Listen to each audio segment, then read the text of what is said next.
मैं इसलिए आप लोगों से कहता हूँ, कहीं जाना संचालन तो करना, पर संचालन करते हुए कहीं कहीं कहीं ऐसे कटाक्ष भरे, ऐसे किसी को समझाने का माइक से काम नहीं होता। बताओ आज तक माइक से कौन सुधरा? माइक से नहीं, सुधार माइंड से होता है। माइक से नहीं, सुधार माइंड से होता है। माइक बदलने से नहीं, मंच बदलने से नहीं, अपना मन और अपना माइंड बदल दो, दूसरों का बदलने का प्रयास करो, स्थितिकरण उपगोहन, तो काम होगा, अन्यथा होने वाला नहीं है। अहंकार में एक चिंगारी लगाई थी, अहंकार में एक चिंगारी लगाई थी, मैं ठीक कर लूंगा, सबकी व्यवस्था कर दूंगा, पूरे नगरवासी खुश हो जाएंगे। कुछ मिनटों के लिए तो नगरवासी, तू भी ज्ञानी, खुश हो गया था राजकुमार बनकर। देखो मैंने सबक सिखाया, मैंने सबको खुश कर दिया। कोई खुश नहीं होता आज तक। हो पाया क्या? बोलो सुनील पेंडारी, इतने सारे हैं तुम्हारे पास, ये सभा समिति, कितने खुश हो पाए? कल कोई उचक जाता है तो उसको मनाओ, परसों कोई उचक जाता है। संसार की स्थिति यही है। दूसरों को खुश करने के चक्कर में हम अपनी खुशी का बलिदान दे रहे हैं, अपने लिए कर्माश्रय कर रहे हैं। मत जाओ दिखावे पे मत जाओ पीयूष, अपनी अकल लगाओ। नहीं, मैं किसी की ऐड नहीं कर रहा हूँ, मैं तो बता रहा हूँ, दिखावे पे मत जाओ, अपनी अकल लगाओ, अपने लिए तो जीना सीखो। माँ अपने लिए मैं पुनः कह रहा हूँ, एक बार इंसान बने हो, इंसान बन के मर के दिखा देना, इंसान बन के जिंदगी के दिखा देना। बहुत गहरे तत्व है, आगम में बहुत रहस्य लिखे हुए हैं। क्यों कह रहे हैं? कई दिनों से यही बात कह रहे हैं देवसेन स्वामी कि भाई उपसर्ग आ जाए, कष्ट आ जाए, शांति से सहन कर लो, क्योंकि तुम्हें आगे का भविष्य अपना स्वयं का देखना है। और आगे का देखो नहीं, देखो ज्ञानी, आज का तो देखो। मिनटों में कर्मों के खेल बदलते देखे गए हैं, मिनटों में कर्मों के खेल बदलते देखे गए हैं।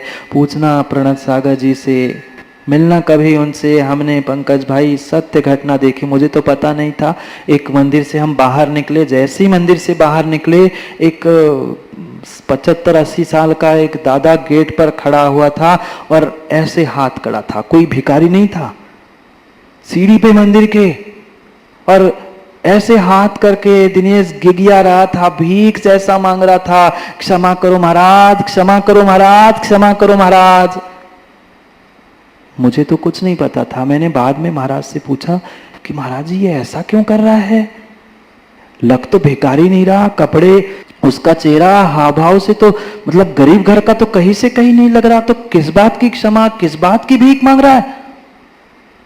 महाराज ने बाद में बताया कि जब वह अपने वजूद पे था, मतलब अपने हौदे पे था, अपने एक अहंकार की भूमिका में था, उसने अपने नगर में घोषणा करवाई थी, मेरे नगर में, मेरे मंदिर में फलाना ही संघ आएगा, अगर कोई आया तो मैं गोली से उड़ा दूंगा। ऐसी स्थिति हुई जैसी रावण की हुई थी। 2-3 बच्चे थे, एक ने सुसाइड कर ली, गोली मार ली। 6 महीने का सूतक चल रहा था, सो बाहर गिगिया रहा था, महाराज मंदिर के पास भी, भगवान के पास तक नहीं जाने मिल रहा।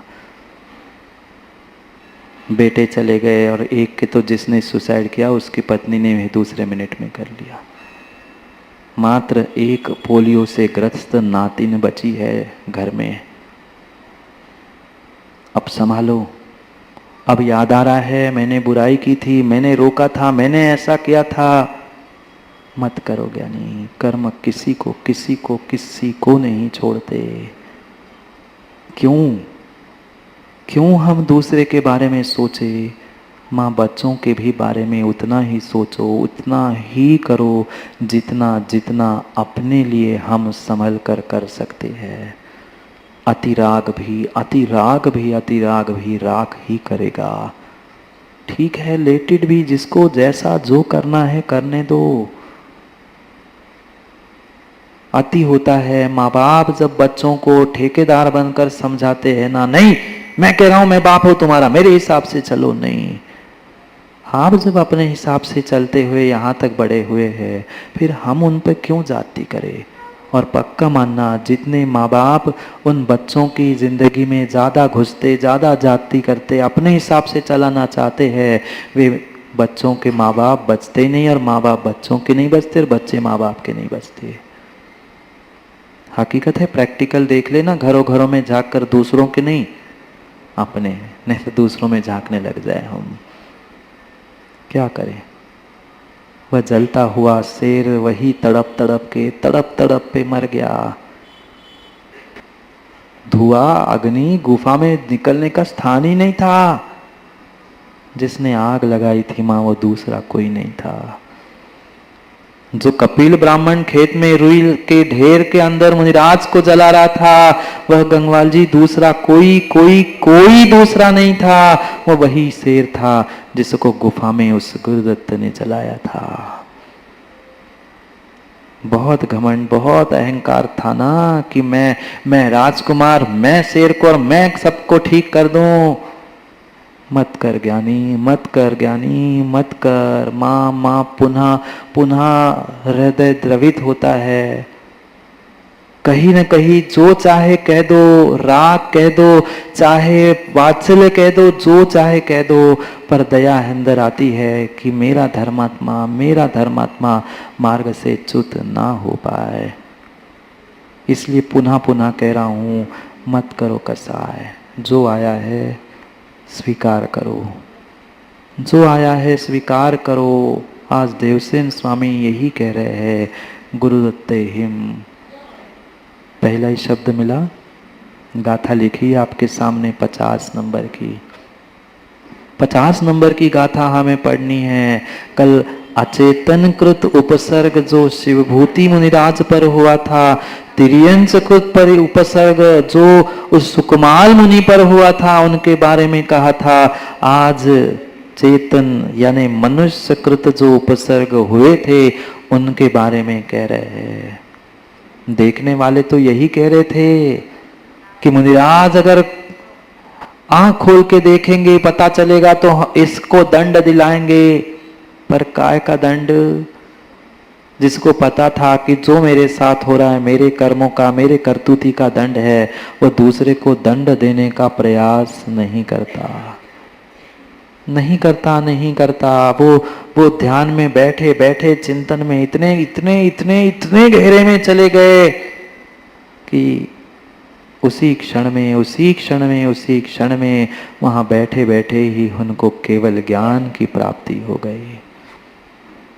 जैसे ही केवल ज्ञान की प्राप्ति हुई, वो उपसर्ग दूर हुआ। लोगों ने पूछा, अब इतना सारा हो रहा है नगर में, पता नहीं चले, ऐसा हो नहीं सकता। नगरवासी दौड़ते पूछते कि भगवान ये क्या हुआ, आप कुछ दंड दे दो इसको, इसने आपके साथ ऐसा दुर्व्यवहार किया है।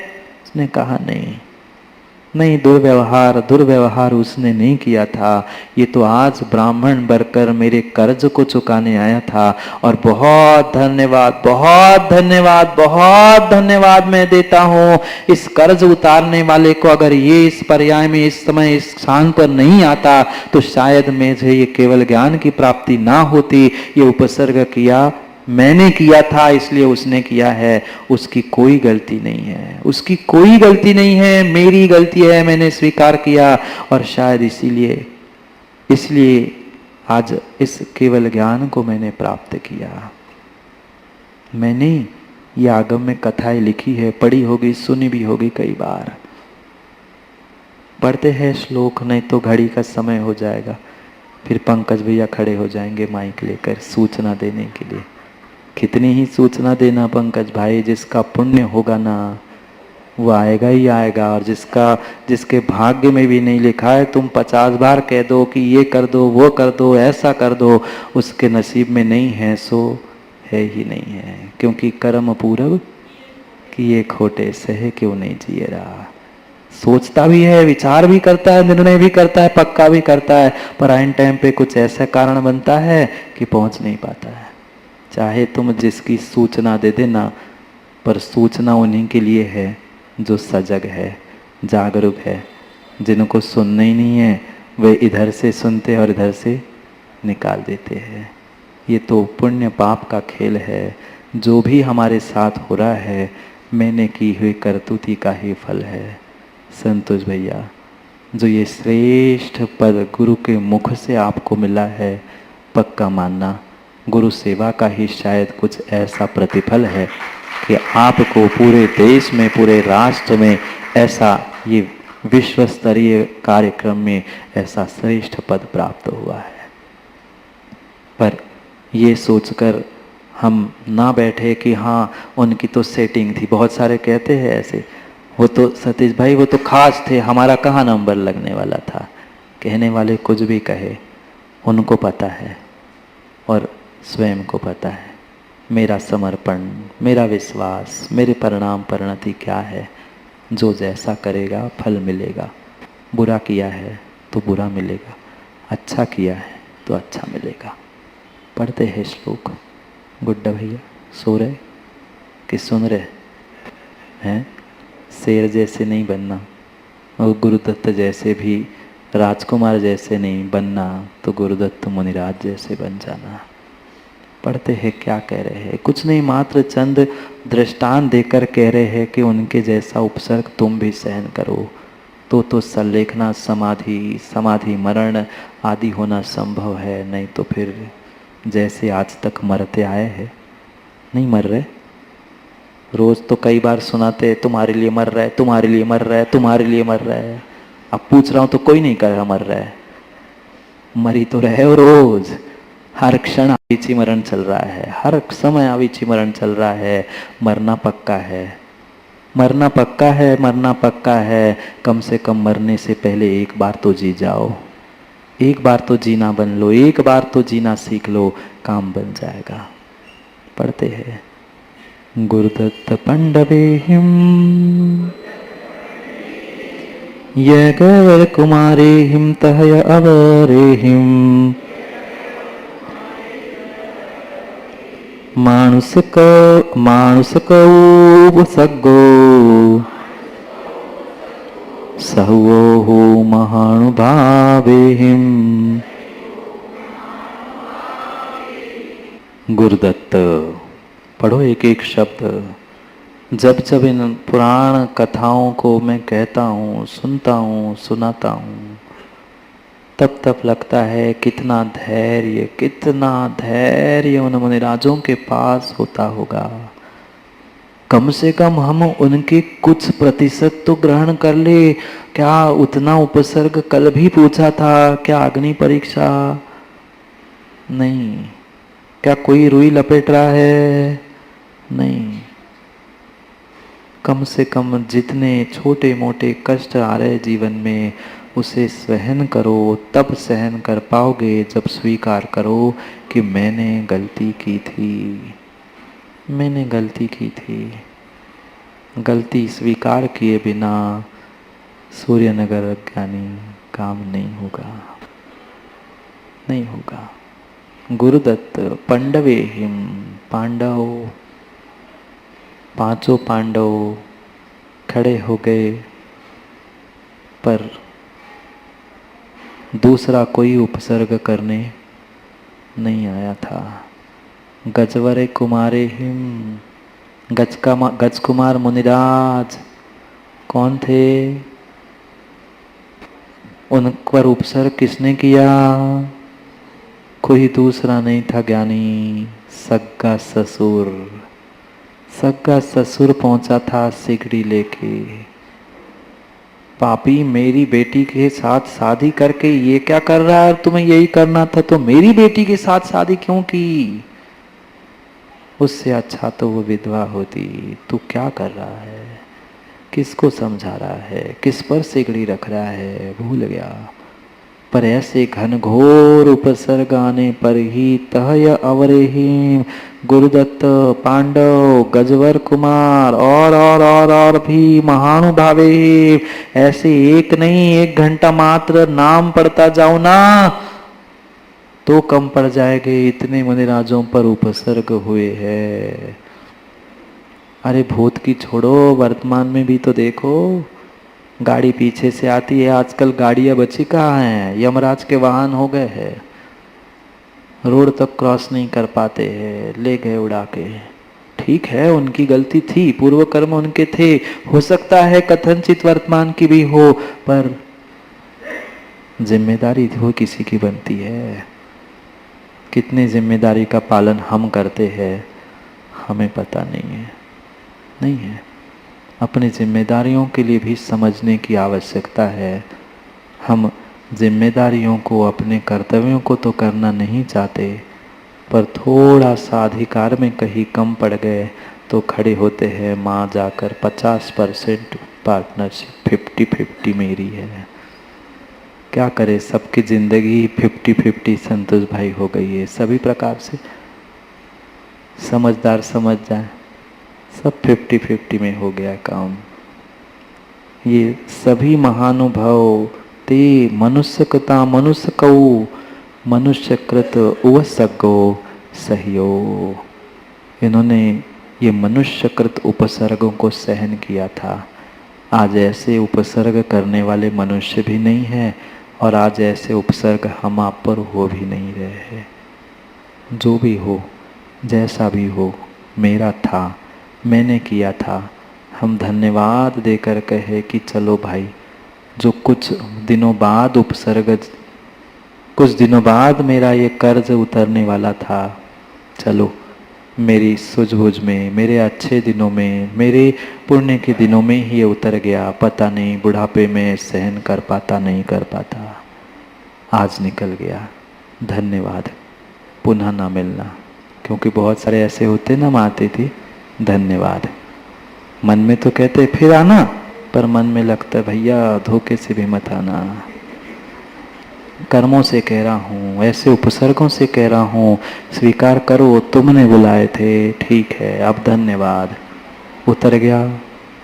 अब तुम अपने स्थान, हम अपने स्थान, तुम अच्छे रहो, मैं भी अच्छा रहूँ।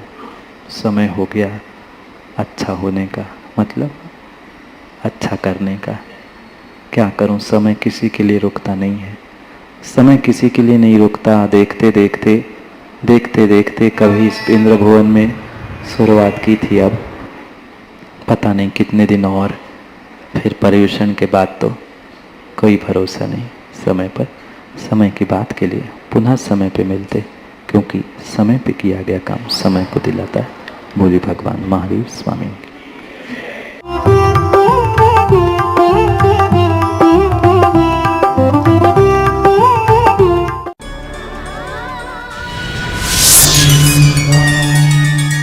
कभी आपने सोचा है कि सुबह सुबह का 1 घंटा आपकी पूरी जिंदगी की दिशा बदल सकता है?